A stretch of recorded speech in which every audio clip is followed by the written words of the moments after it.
أعوذ بالله من الشيطان اللعين الرجيم بسم الله والصلاة والسلام على رسول الله الأمين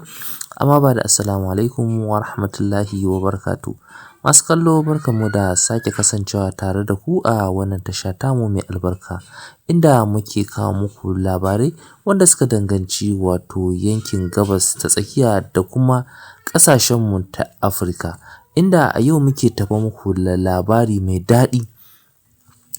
wanda muke samo muku shi a yanzu haka. Wato za ku ji cewa an kawo ƙarshen zaman ɗarɗar da kuma killace iyakoki tsakanin ƙasashenmu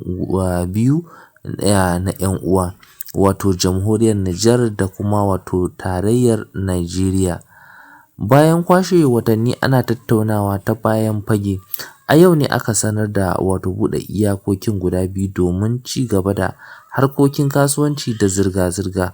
Wannan mataki ya biyo bayan wata yarjejeniya ce da aka ƙulla a tsakanin shugaban mulkin soja na wato jamhuriyar Nijar General Abdurrahmane Chani da kuma wato shugaban ƙasar Najeriya wato Bola Ahmed Tinubu. Wannan yarjejeniya ba wai kawai za ta buɗe wato hanyoyin mota ba ne, har ma za ta wato farfaɗo da tattalin arziki da ya durƙushe a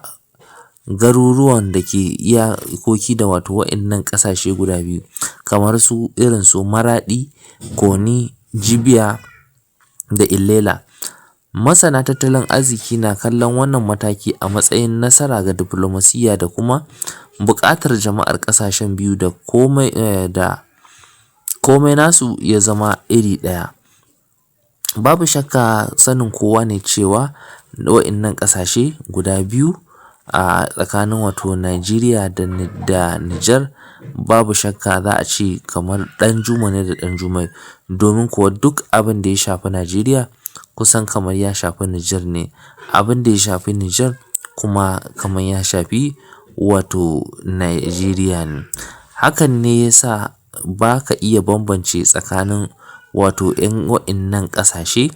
a hulɗa saboda tsaban wato dangantaka mai ƙarfi da take tsakanin waɗannan ƙasashe guda biyu. Mai sauraro sanin ku ne cewa wannan tsama ta faru ne wato dangane da wato wani 'yar badakala da ta shiga tsakanin ƙasar ta jamhuriyar Nijar da kuma ƙasar ta Najeriya sakamakon wannan ƙungiyar ta wato ECOWAS, domin ita ce ta haddasar da wannan ƙumbula-ƙumbula da ake ciki da kuma wannan matsaloli da aka fuskanta na rufe waɗannan bodoji,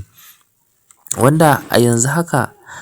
an buɗe waɗannan bodoji wanda za a ci gaba da zirga-zirga a tsakanin waɗannan ƙasashe guda biyu, wanda amma har ya zuwa yanzu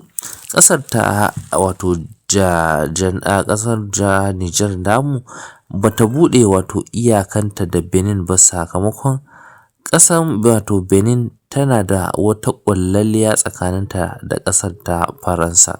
wanda sanin kowa ne cewa duk wani abu da ya shafi wato ƙasar Faransa, ƙasar Nijar ta fatattake shi ba ta ba shi, kuma in Allah yarda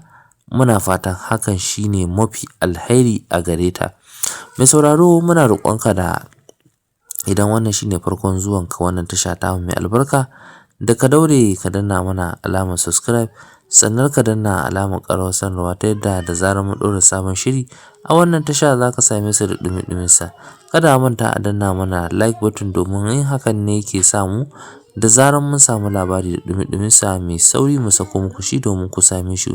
Wassalamu alaikum wa rahmatullahi wa barakatuhu, sai ku ji daga gare mu. Bissalam.